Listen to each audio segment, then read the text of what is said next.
हिमाचल प्रदेश में भाजपा की होने वाली जनसभाओं में उमड़ रहा अपार जनसमूह इस बात का सबूत है कि हिमाचल में भाजपा भारी बहुमत से अपनी सरकार दोबारा बनाने जा रही है। यह बात उत्तर प्रदेश के मुख्यमंत्री आदित्य योगीनाथ ने घुमारवीं में भाजपा प्रत्याशी राजेंद्र गर्ग के समर्थन में आयोजित जनसभा में कही।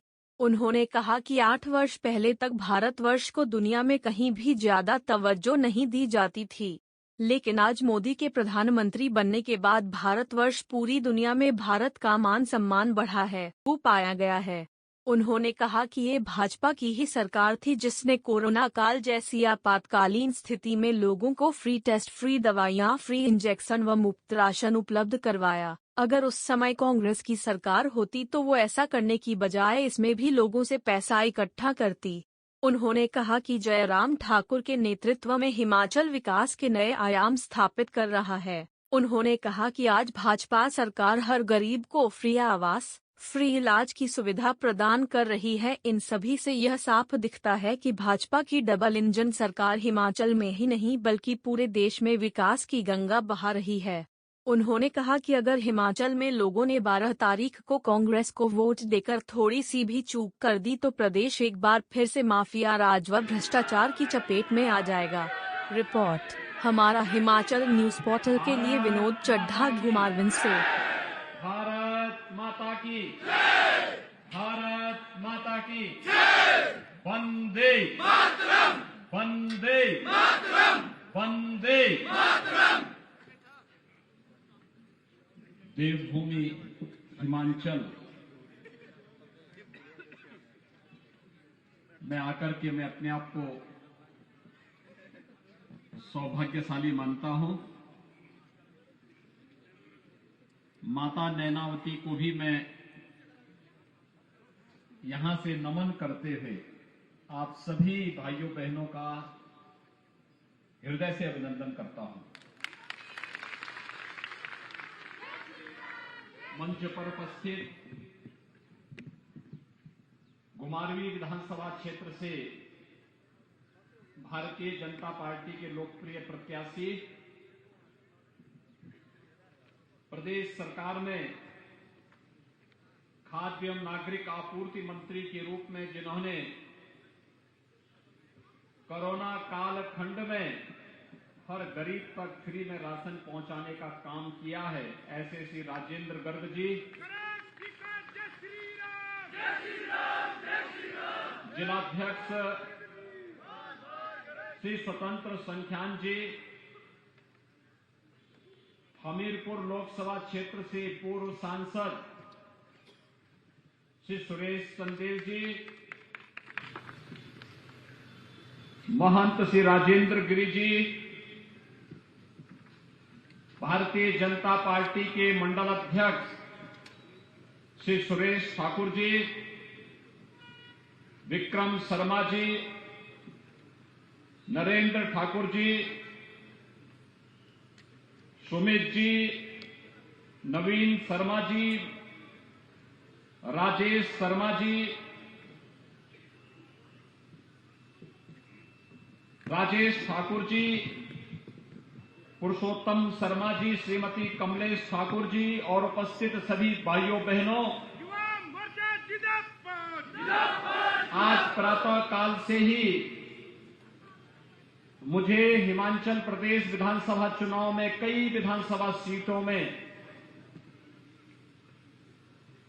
भारतीय जनता पार्टी के प्रत्याशियों के समर्थन में प्रचार करने का एक अवसर प्राप्त हुआ है। हिमाचल प्रदेश देवभूमि है। भक्ति और शक्ति का बेहतर समन्वय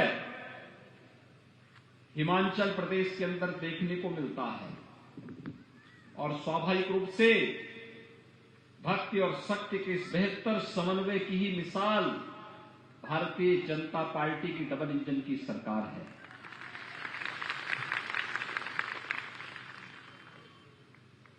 और यही कारण है कि जिस भी विधानसभा सीट पे मैं गया हूं, अपार जन समर्थन भारतीय जनता पार्टी के प्रत्याशियों को प्राप्त होता हुआ दिखाई दे रहा है। ये अपार जन समर्थन इस बात का उदाहरण है कि विगत 8.5 वर्षों से प्रधानमंत्री मोदी जी के नेतृत्व में भारतीय जनता पार्टी की सरकार ने देश के विकास के लिए, गरीब के कल्याण के लिए, आंतरिक और बाह्य सुरक्षा के लिए और वैश्विक मंच पर भारत की प्रतिष्ठा को बढ़ाने के लिए जो कदम उठाए हैं, भारत का 135 करोड़ जनमानस प्रधानमंत्री मोदी जी को इसके लिए अपना पूरा समर्थन देता है। भाइयों बहनों, 8 वर्ष पहले भारत दुनिया के अंदर एक पिछड़ों राष्ट्र माना जाता था, कोई नहीं पूछता था। 8 वर्ष में कितना परिवर्तन हुआ। आजादी का अमृत महोत्सव मना रहे हैं। ये देश जब आजादी का अमृत महोत्सव मना रहा है, जिस ब्रिटेन ने भारत पर 200 वर्षों तक शासन किया था, आजादी के अमृत महोत्सव वर्ष में वह भारत ब्रिटेन की अर्थव्यवस्था को पछाड़ करके 5वें नंबर की अर्थव्यवस्था देश दुनिया की बन चुका है। ये भारत का नया पुरुषार्थ है।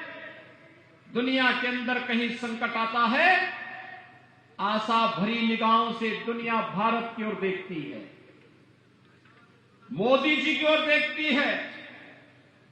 योग की परंपरा को आज देखते होंगे, दुनिया के 175 से अधिक देश भारत के योग की परंपरा के साथ जुड़ते हुए दिखाई देते हैं। भाइयों बहनों, ये न केवल वैश्विक मंच पर भारत की एक नई पहचान के रूप में भारत उभरा है, एक नए भारत के रूप में उभरा है, बल्कि देश के दुश्मनों को कैसे सबक सिखाना चाहिए, यह भी हिमाचल प्रदेश के रणबांकुरों से ज्यादा कौन जान सकता है। जब सर्जिकल स्ट्राइक और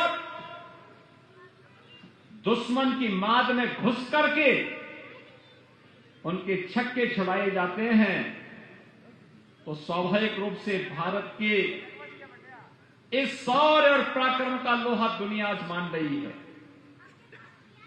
भाइयों बहनों, आज न केवल बाह्य और आंतरिक सुरक्षा के मोर्चे पर आपने देखा होगा, कांग्रेस ने तो देश को सदैव घाव दिए हैं, कहीं आतंकवाद के, कहीं अलगाववाद के, कहीं नक्सलवाद के, कहीं पर भाई भतीजावाद का, कहीं भ्रष्टाचार का, कहीं पर माफियावाद का। लेकिन आतंकवाद की ताबूत पर अंतिम कील थी जब कश्मीर से धारा 370 को प्रधानमंत्री मोदी जी की दृढ़ इच्छा शक्ति से समाप्त किया गया। आपने देखा होगा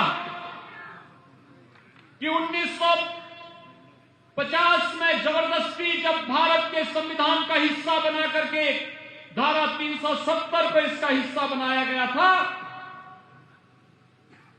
वह कश्मीर में आतंकवाद की जड़ बनी थी। और आतंकवाद की जड़ केवल वही नहीं बनी थी भाइयों बहनों, उसके कारण पूरे देश के अंदर आतंकवाद पनपा था, पूर्वोत्तर के राज्यों में अलगाववाद पनपा था, नक्सलवाद उसके साथ साथ पनपता हुआ दिखाई दे रहा था। विगत 8 वर्ष के अंदर आतंकवाद अपनी अंतिम सांस गिन रहा है। अलगाववाद और उग्रवाद के लिए भी कोई जगह नहीं, एक सभी अपनी अंतिम सांसें गिन रही हैं।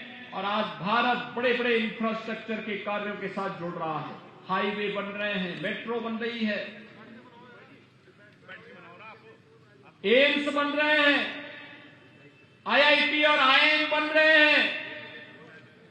विगत 5 वर्ष के अंदर ठाकुर जयराम जी के नेतृत्व में हिमाचल प्रदेश विकास की जिस नई ऊंचाई को प्राप्त कर रहा है, वो आज किसी से छुपा हुआ नहीं है। और इसलिए भाइयों बहनों, आप सबसे अपील करने के लिए मैं आया हूं, अपने देश के लोगों का ख्याल कैसे रखा जाना चाहिए। अगर ये देखना है तो सामान्य दिनों में तो कोई भी बोल सकता है, लेकिन जब जीवन के लिए संकट का समय रहा हो, तब अगर कोई देखभाल करता हो तो वही सच्चा हितैषी हो सकता है। और कोरोना जैसी महामारी सदी की सबसे बड़ी महामारी थी। भाइयों बहनों, कोरोना जैसी महामारी के दौरान आपने देखा होगा, फ्री में टेस्ट, फ्री में उपचार, फ्री में वैक्सीन और फ्री में गरीबों को राशन भी उपलब्ध कराया था। ये सरकार की संवेदनशीलता, सरकार के द्वारा कुशल प्रशासन का उदाहरण है ये। आप मुझे बताइए, अगर एक कांग्रेसी होते, टेस्ट का पैसा खा जाते, वैक्सीन बेच देते, राशन डकार जाते, गरीब देखता रह जाता, और यही होता था इनके शासनकाल में, यही होता था। मैं आपसे पूछना चाहता हूं, क्या कांग्रेस होती तो क्या कश्मीर से धारा 370 हट पाती? क्या कांग्रेस रहती तो कोरोना प्रबंधन का इतना अच्छा उदाहरण प्रस्तुत कर पाती? और मैं उत्तर प्रदेश से आया हूं, अगर कांग्रेस रहती तो क्या अयोध्या में भगवान राम का भव्य मंदिर का निर्माण का कार्य प्रारंभ हो गया होता? आज अयोध्या में राम मंदिर बन रहा है ना, कोई संदेह तो नहीं है ना? अब तो निर्माण कार्य देख रहे हैं ना, क्या ऊंचा आकार लेता जा रहा है। 2023 के अंत तक अयोध्या में भगवान राम का भव्य मंदिर का निर्माण हो जाएगा। दुनिया की कोई माई का लाल उसको रोक नहीं सकता है। रामलीला विराजमान होंगे अयोध्या में, अपने मंदिर में। 500 वर्षों का इंतजार समाप्त होगा। दुनिया के अंदर जहां कहीं भारतवासी होगा वो प्रफुल्लित होगा, और अयोध्या का राम मंदिर एक केवल एक मंदिर नहीं, भारत का राष्ट्र मंदिर भी होगा। क्या कांग्रेस काम कर पाती? क्या कांग्रेस ये अपेक्षा रखते थे? और काशी में भी काशी विश्वनाथ धाम क्या आकार ले रहा है, आपने देखा? तो ये काशी विश्वनाथ धाम में जाकर के देखिए। कांग्रेस के समय में काशी विश्वनाथ धाम 5 फीट का संकरा रास्ता था। 10 श्रद्धालु इकट्ठा नहीं हो सकते थे। आज 100 मीटर चौड़ा रास्ता भी है और 1 लाख श्रद्धालु एक साथ वहां एकत्र हो सकते हैं। भाइयों बहनों, यही तो चमत्कारिक नेतृत्व है मोदी जी का। और भाइयों बहनों, ये केवल अयोध्या और काशी नहीं, मथुरा वृंदावन भी संवर रहा है। केदारपुरी में भी पूरी भव्यता के साथ पुनरुद्धार का कार्य संपन्न हो चुका है। मध्य प्रदेश के महाकाल में महाकाल लोक का पुनरुद्धार हो रहा है। आस्था के इन प्रतीकों का सम्मान क्या कांग्रेस कर पाती? क्या गरीबों को राशन ये दे पाते? गरीबों को फ्री में उपचार की व्यवस्था ये लोग कर पाते? हर गरीब को आवास की सुविधा, हर गरीब के घर में शौचालय की सुविधा क्या ये कांग्रेसी कर पाते? तो भाइयों बहनों, न ये सुरक्षा दे सकते हैं, न ये विकास ही करा सकते हैं, न यह किसी का कल्याण ही कर सकते हैं, तो फिर इनको क्यों चुनना है? आप जानते हैं उत्तर प्रदेश में अभी विधानसभा के चुनाव हुए थे ना? और उत्तर प्रदेश की आबादी कितनी है मालूम है आपको? 25 करोड़। 25 करोड़ आबादी है, 403 विधानसभा है। और कांग्रेस कितनी सीट जीती है?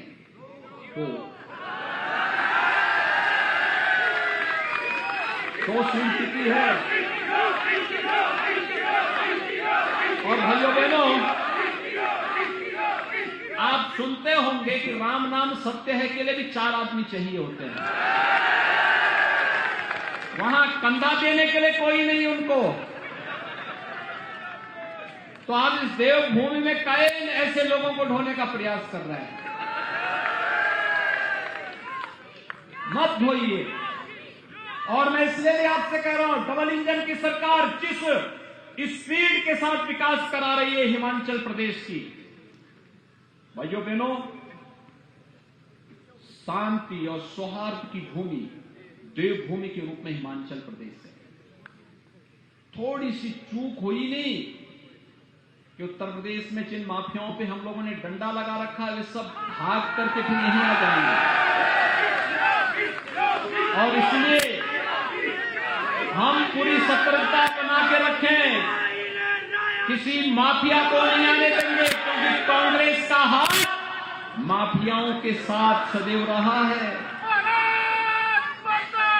और इसलिए आपको आगाह करने के लिए मैं आज आया हूं, बड़ी सावधानी और सतर्कता के साथ 12 नवंबर के लिए भारतीय जनता पार्टी को भारी बहुमत से विजयी बनाने के लिए हमें तैयार होना होगा। आप क्या सहमत हैं? और भाइयों बहनों, इसलिए भी यहां के लोकप्रिय सांसद हैं केंद्र सरकार के सबसे युवा मंत्री श्री अनुराग सिंह ठाकुर और भारतीय जनता पार्टी के राष्ट्रीय अध्यक्ष हैं माननीय श्री जगत प्रकाश नड्डा जी। और इसी जिले से है, यानी इसी जिले के सपूत भारत में भारतीय जनता पार्टी का नेतृत्व कर रहे हैं। उन्हीं के नेतृत्व में पूरे देश के अंदर भारतीय जनता पार्टी संगठन चुनाव लड़ता है।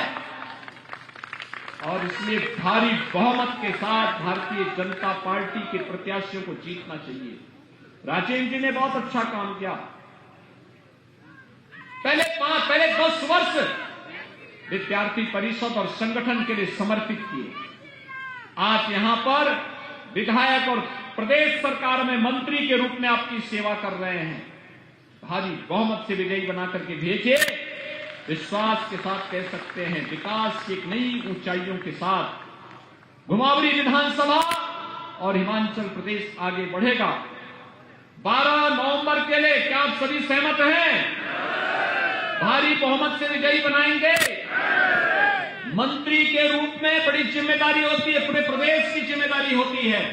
और चुनाव के दौरान तो हर घर में प्रत्याशी का जाना बहुत कठिन होता है। आप सभी राजेंद्र गर्ग बन करके उनके प्रतिनिधि के रूप में घर घर जाइए।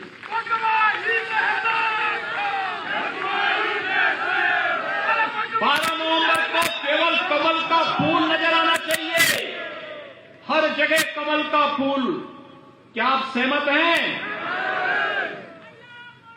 मैं आश्वस्त होकर के जाऊं तो आप सब मेरे साथ बोलेंगे, भारत माता की, भारत माता की, भारत माता की, जय श्री राम, जय जय श्री राम।